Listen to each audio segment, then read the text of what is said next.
Hi everyone! This week I'm still knitting on Fantastitch, but I've also done some Fair Isle and non-Fair Isle knitting swatches for upcoming projects to show you. So let's get started!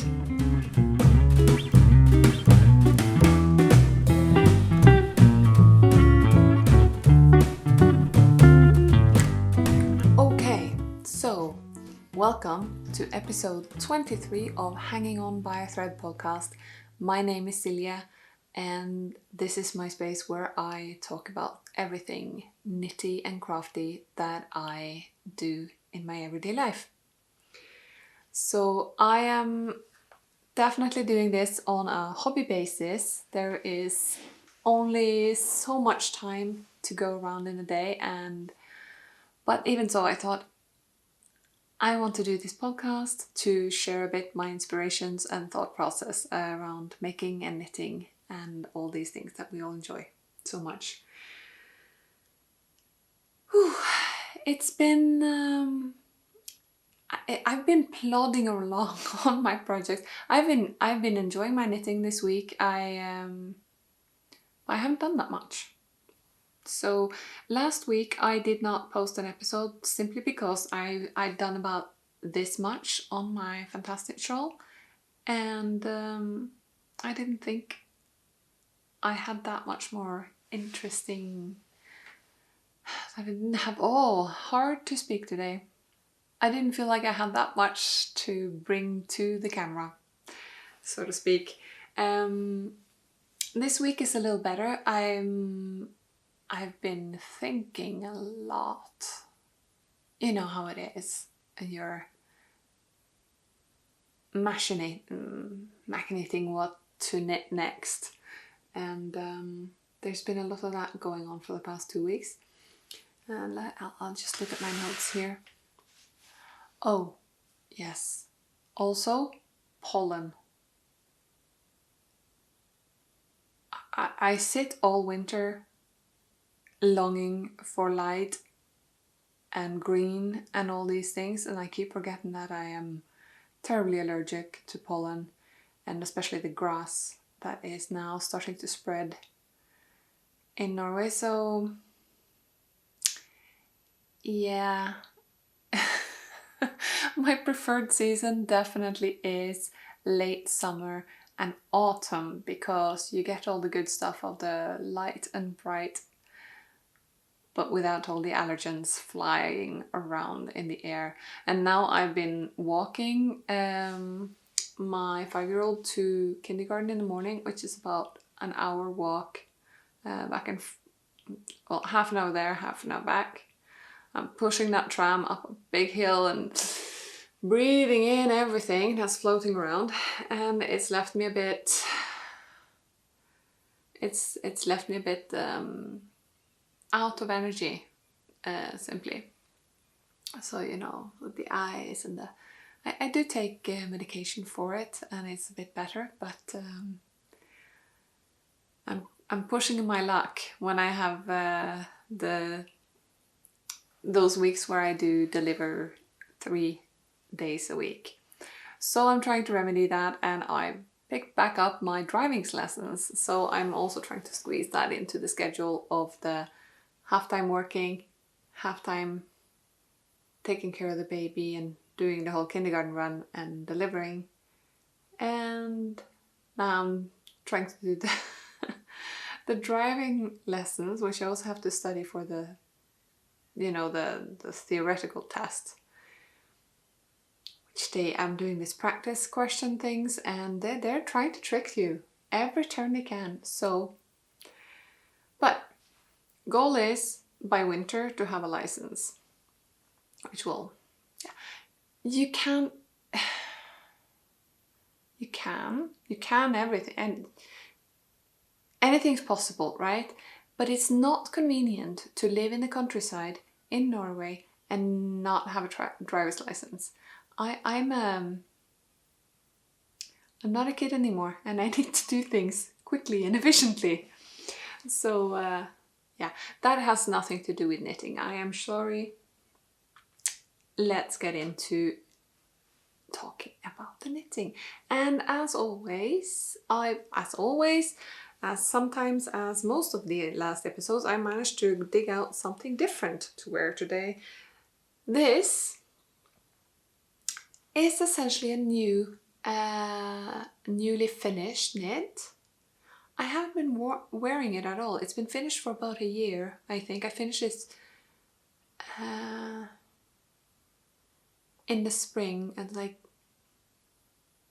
first lockdown happened. It's the April cardigan by Petite knit. So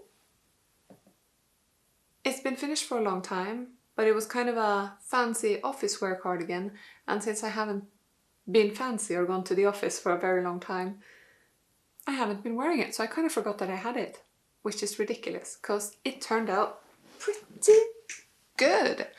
The reason that I wanted to knit this, I think I've spoken before about like, it's a very plain knit, but for that reason I've chosen a kind of a speckled hand-dyed yarn, and I think that works out well for me. That's simply so I won't get bored knitting it. And I really like how it fits on the shoulders. This is what attracted me to this pattern in the first place when it was launched. I mean, I think it has about like 250,000 million followers on Instagram now, but when this pattern was teased out, as they do, she had done hers in this bright blue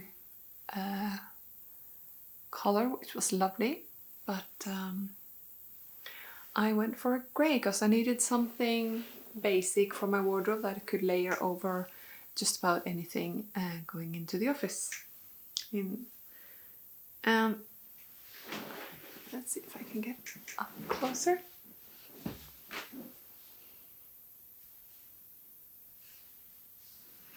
So this, I love how this shoulder has been worked. It makes it sit. It's much flattering how it sits on me than a regular raglan. Even though, yeah, it's not a satin sleeve, so I'm like, I would have wanted it to go down here, but it's not a satin sleeve, so it's not gonna, excuse me, getting comfortable. So here I am in my April cardigan. I knitted the size large.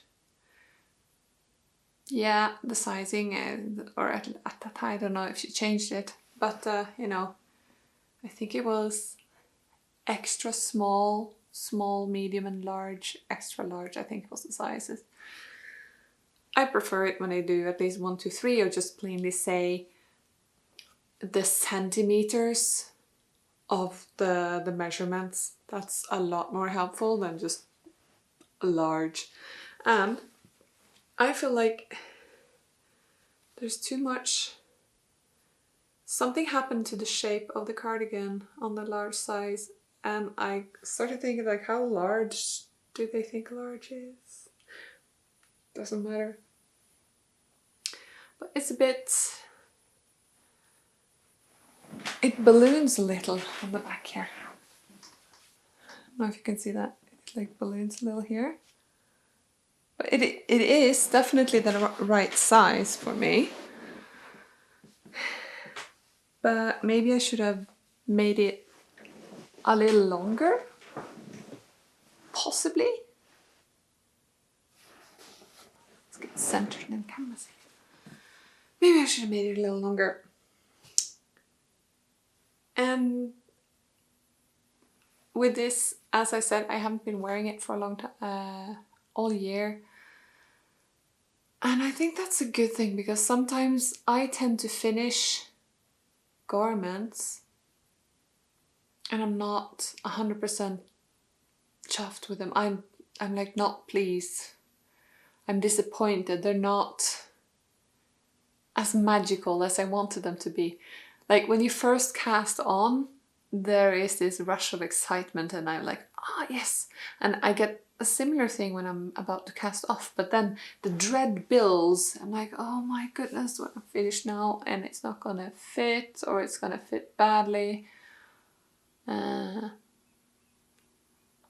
not the best at trying on things while I'm knitting because it's a hassle to put an extra cable needle on to make it long enough so you can safely put on the thing without losing all the stitches. That's more of a pullover problem than a cardigan problem though, thankfully.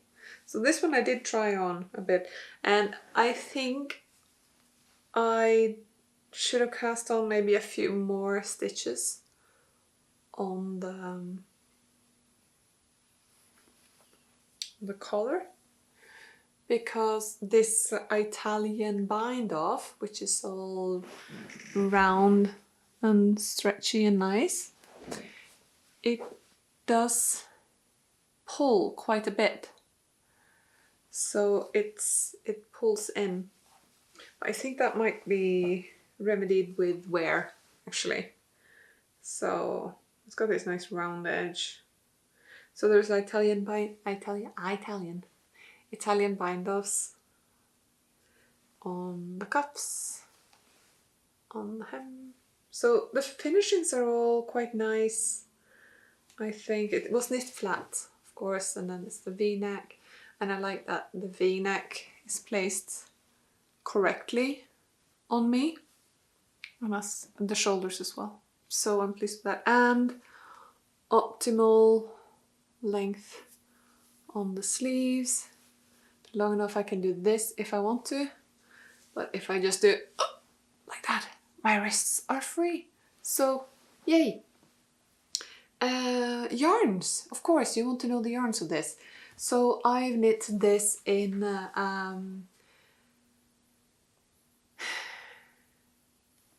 Vilje.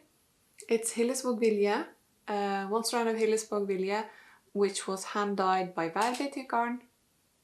Værbitt garn, it's the colorway Abelone, if you will. And I held it double with a strand of thin silk mohair from Sandnesgarn, which is the color steel grey, possibly. Check, I think I wrote it down. Yes, 6707 Stålgrå. So I made a note. It's fairly reasonable, like economic knit. I knit the size large, slightly cropped with butts, quite longer sleeves. So I say cropped. It's cropped on me.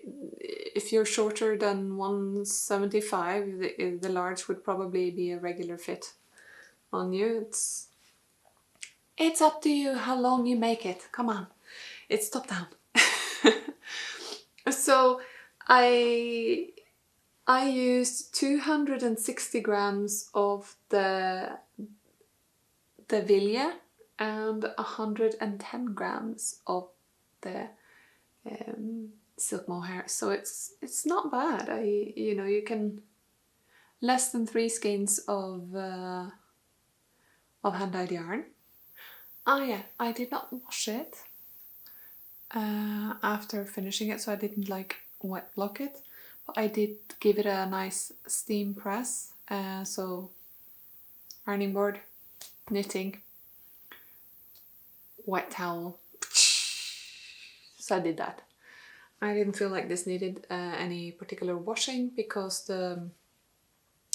while the Hillesvåg Vilje, when you buy it coming right from the factory, it does have some spinning oil. This was hand dyed by Værbitt, so I'd assume it's already been through a couple of baths before it ended up with me. So like mordant the dye itself and then washing, I assume.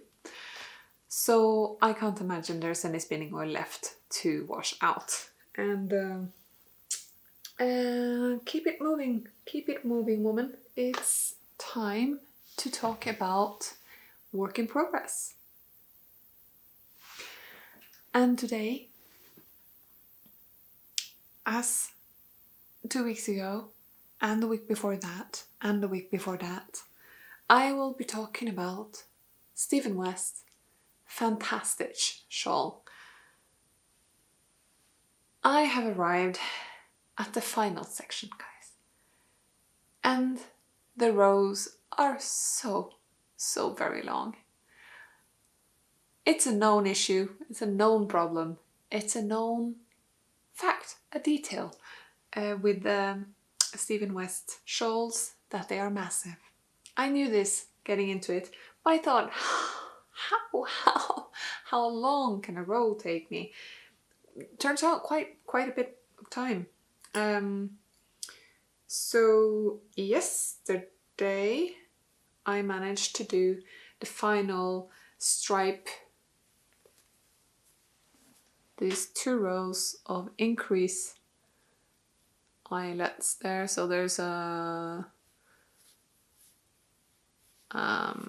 you throw one over and so you get these little holes, which takes you to the final number before you start the chevron border. 760 stitches or something that I squished into this needle. I managed to make a mistake on the first row of these 2, so this is the second time I knit this 2 stripes, because I did not do the increases.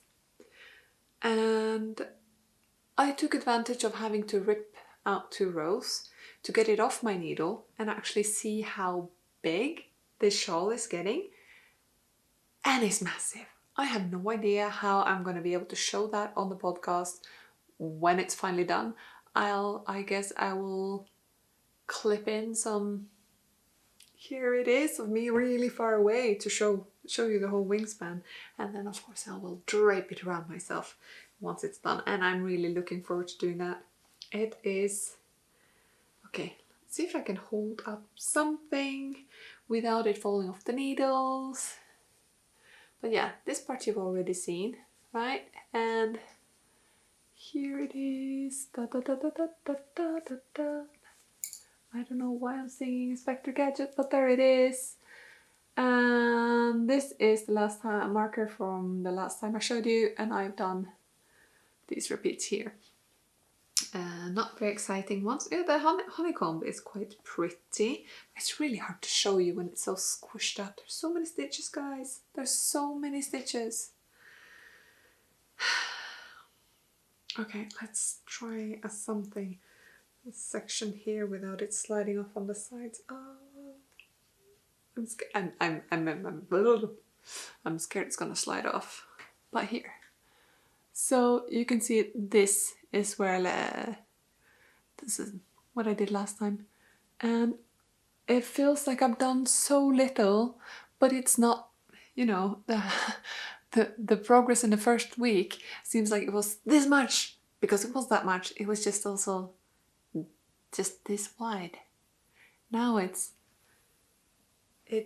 longer than my wingspan, and I'm a tall woman, so yeah, it's gonna be huge. But I thought the honeycomb looks quite nice. I'm looking forward to getting it all stretched out and see how nice it's gonna become. The final chevron border is gonna be with the orange tabby and the green fluff. So it's gonna be, the border is a similar look as this here, these V things. So it's gonna be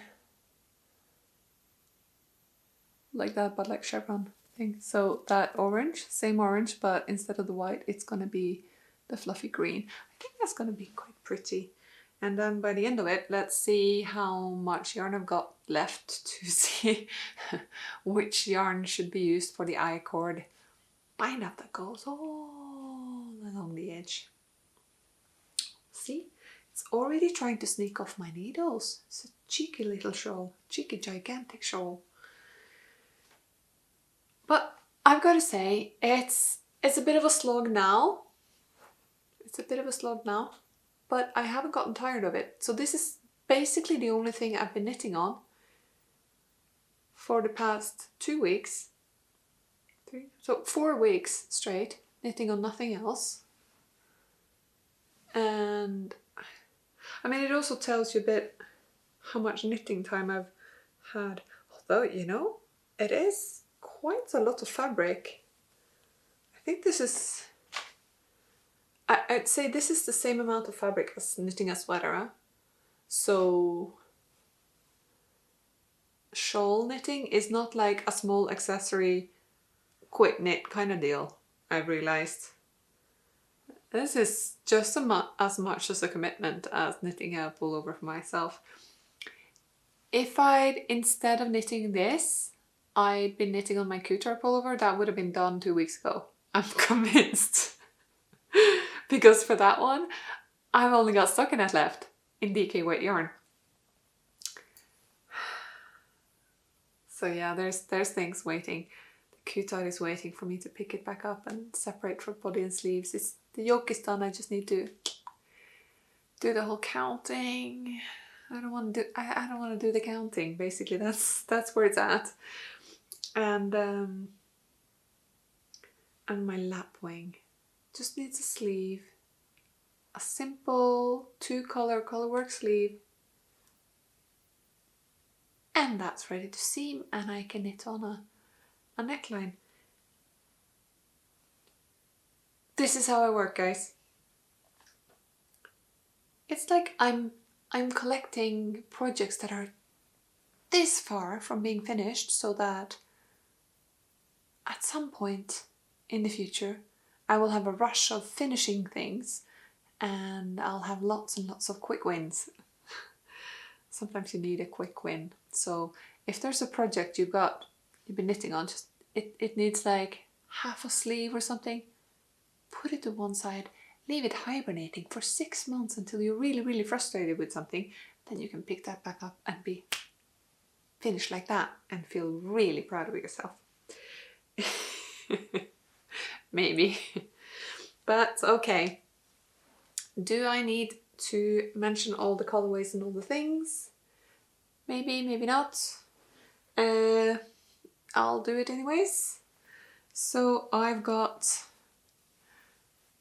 this is Alpakka, brushed alpaca lean is the fluffies that I'm knitting with from Rauma. And I have them in 3 colors. I've got,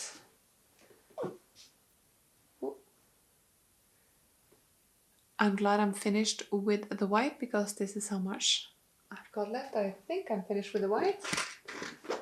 Yep. I've spent all the white, which was Natur. And this was Mustard, I believe. So it's Alpakka Linen by Rauma. And Jade Green. I love this green. They have a color called Jade in Phenol and Lamb's Wool as well, I think. I think it's the same one. And I have this much left of my one-of-a-kind colorway on the Blue Faced Leicester Nylon by NinaPetrina in the olive colorway. I have this much left of Nut Nutting by Værbitt garn. It's on Hillesvåg Sølje, so that's the pelt wool. It's a lovely brown with lots of warm reds. Super nice. Nutty nut. And which else? Yes. The one that's going on now is the BFL Nylon from Stranded Dyeworks in the orange tabby colorway. So that is hopefully enough to finish the chevron border. I think it is. This is just, I'd say it's just under 50 grams, like between 40 and 45. My hand tells me, and this is definitely enough. So that's going to be my chevron border, and that was the orange. I'm going to put this aside, and I want to talk to you about the feral vests, because I've been swatching. Yeah, I've been swatching and thinking about colors and everything, because I have decided on what I wanted to knit. I want to knit the Nighthawk slipover by Wilma Malcolmson. It's I jumped onto Ravelry. It's not there, which is fine because it's been published in it's called Shetland Wool Adventures Journal number 2 or volume 2. And so I thought, all right, I'll buy that one. So I bought that book. So I've now got a lovely book coming in the mail for me. And I was also pleasantly surprised that the woman that runs this business is Maisa Hay. They, after the purchase, you get the confirmation. You bought stuff online, you know how this works. But there was a follow-up email to obviously invite me to subscribe to their newsletter, which I really appreciated that follow-up. It was a very nicely written email, and they included a link to download the knitting patterns digitally. So not a digital copy of the journal itself, but only the knitting patterns. These people know their audience. So I downloaded that, and it's great because I can immediately start swatching. Because I promised myself I would swatch. And I've started. And I'm not happy with this one, but I'm going to show you it anyway. I am now I've been trying to swatch with colors I already have in my stash. And the Nighthawk slipover, this one, Sølje put a image in right here. That colorway is gorgeous. That really bright petrol teal blue is the color that's called Nighthawk from Jamieson's of Shetland. It's all in Spindrift, and it's gorgeous. But that colorway is sold out on the Jamieson's website, so maybe your local yarn shop has it. But I like ordering from directly from Jamieson's. And I already have some balls of the rosewood. Okay, so I have my Jamieson stash. I don't have a lot, but I have one of the colors, this blue, which is gorgeous. I've got 7 balls of. So I thought maybe this could be my main color, which is kind of like a secondary color on the sample. And I'm not sure. So I started knitting along,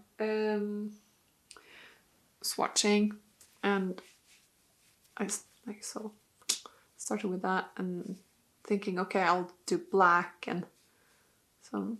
I've knit this sample in the rounds on DPNs, so it's like 2 rounds of repeats of the pattern.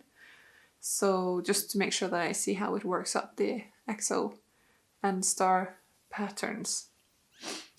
And I've used something. So I didn't like the orange in the end, so maybe here, can you see? There you go. So it's cheerful, it's nice. I'm not convinced though. Because one of the things that I like about the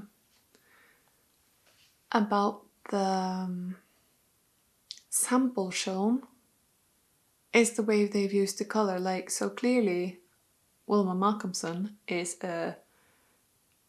very experienced at putting together colors because they just play together wonderfully. And what I saw that she had done that is not done here, which I think makes a huge difference, is so you see the purple here, and the next color out I've used, that's lichen. So the purple and that light color, they're not connected. They don't have a similar tone color. So if it was maybe if it had a pinkish hue, that would work better, I think. And the same for this yellow. This yellow, it looked a lot more green when I have it on the ball, but it gets knitted up and it definitely clearly is a different sort of yellow than the others. So I need to find some colors that work together, and you know, the beauty of what I've talked about before with these heathered colors from Jamieson's is that they've got these little specks of other colors into that main body of color. And so if you want to pick colors that play well together, you can try to find colors that have flecks of the other color in it. And that's really hard to do.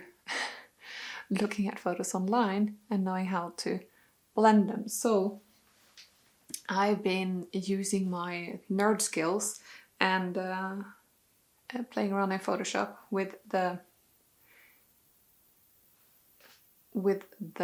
colorwork chart and picking out all the colors, changing them, and overlaying with a photo from the websites, like the colors that I have from Jamieson's, but also Rauma and all the other colorways. They all have pretty decent and pretty accurate shots of their colorways online. So I just overlay them and I get an impression, not only in my mind that these two colors should work together and make a nice colorwork pattern, but I can see whether or not the contrast actually is what I think it will be. Because, for example, these colors that I love, these are gorgeous, right? And I thought, oh, I'll do that, and then the pattern color in this, but they're too close. So holding them like this is not immediately obvious, but once you knit it together, so with that as base color and this as the contrast color, you can't hardly see it. And the same thing happened with another green. So if you can see, I started off with this contrast color here, just below my finger. And that's really hard to pick out. The yellow definitely has a better contrast with the dark green, but it's not the right kind of yellowish green. So I'm still thinking on this one. Based on the colors that I have in my stash, I might not be able to do a green one, black and green dark. I might do a light one, so I'm poking around on that. And this sample didn't take that long to knit up. It feels like it took forever because I was interrupted by kids all the time, but I managed to knit it up while watching kids, so yay. It's doable. And as I was saying in the last episode, I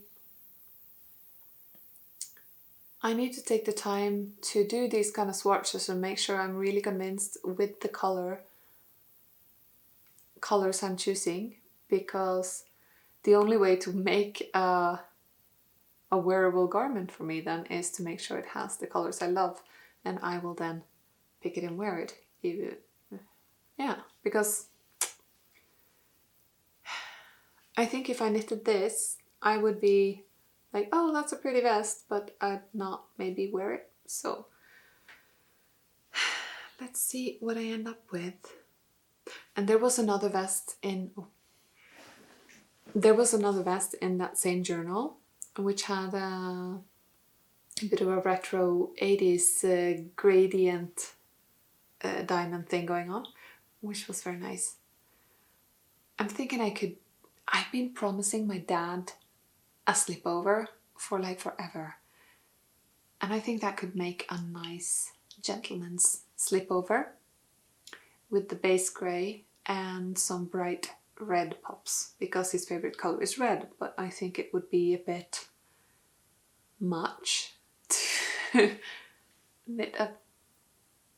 Well, he'd probably wear it, but I'm talking myself into knitting a very, very red vest.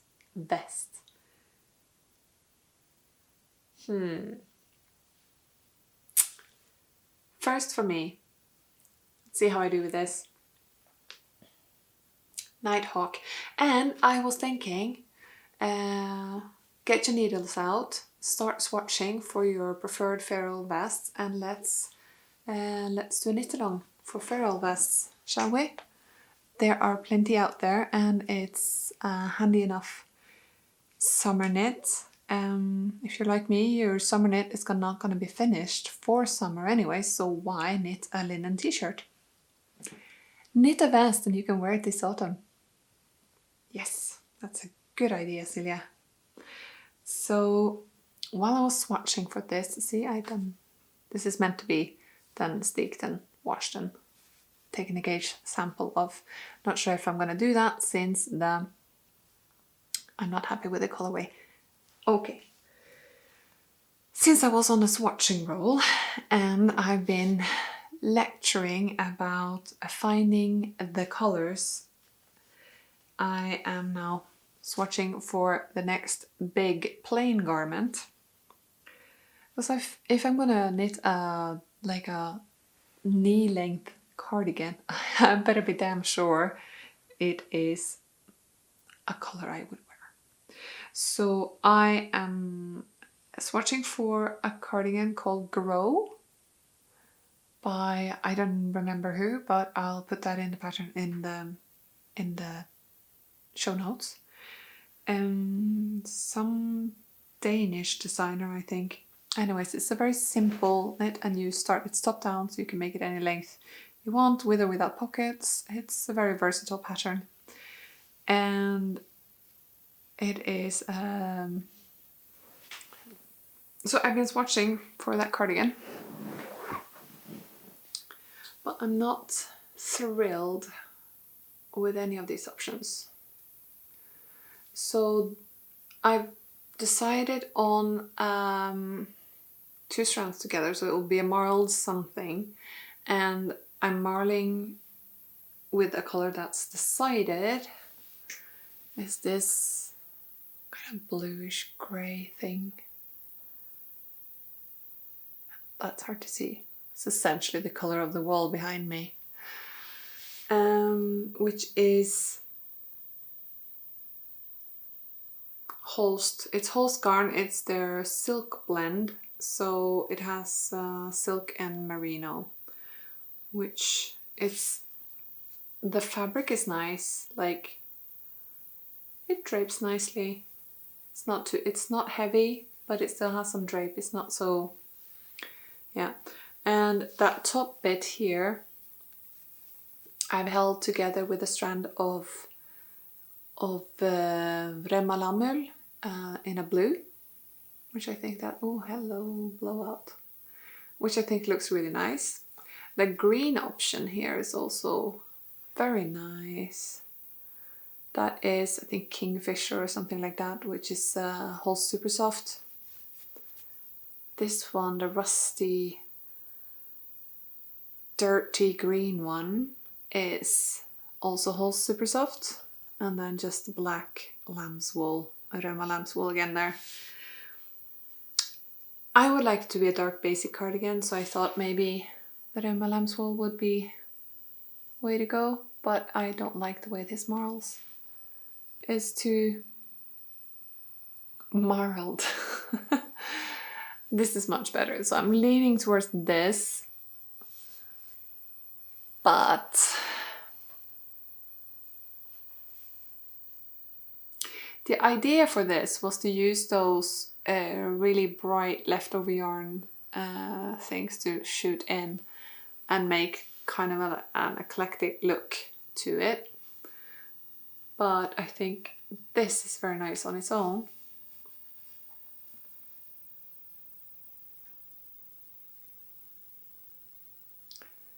Doesn't really, it wouldn't help it to have lots of crazy colors coming in.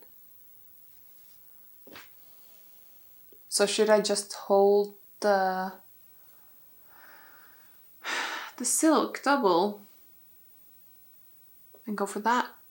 Be a uniform this color? Or should I find a charcoal? I don't want to buy more yarn for this because it's just a sample. Who knows? I am getting a bit tired, to be honest. Okay. Cut. So all the swatching aside, I thought I should remember to say that next time I will try to have made up a hashtag and something more official for a knit-along if anybody's interested. Please leave me a comment and let me know if you want to participate. I will, obviously, if it's a knit-along, I will have to set some rules and find some prices. I've got some yarn that I don't know what to do with. That could be good for other people to use. Yeah, don't know if it would it be a hand-dyed yarn for prizes for knit-along with Pharaoh? Yes? No. Let's figure that one out next time. Anyways, I think it would be something that we could start, you know, like now, and then keep it going until autumn. So like late summer.